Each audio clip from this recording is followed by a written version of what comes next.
I wouldn't have put $200,000 in a gold refinery that I lost.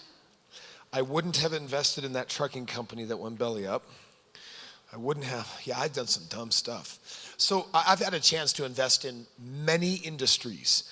And before I learned business, I dabbled in a lot of things while I was doing real estate. And I have to tell you that along my way, I kept coming back to real estate because guess what I could predictably pull results out of every time? Real estate, yeah. Business, on the other hand, took a lot of time for me to get better at. Because real estate is like, it's just this narrow system. I have this tight box and everything has to fit in it. And I have really high standards. So as long as everything meets my standards, the investment's gonna kill it. I found that with real estate. Business is a little trickier.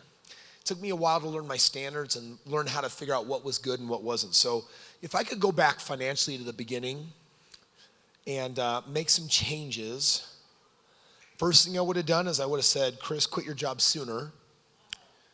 Because I waited way too long. I lost probably 18 months to 20, almost 2 years of my life by playing it safe. And that was because I was scared. Now I can't imagine being that way.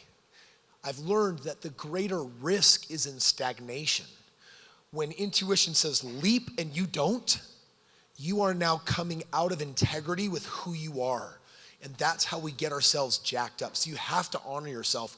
And I went almost 2 years without honoring myself because I was afraid.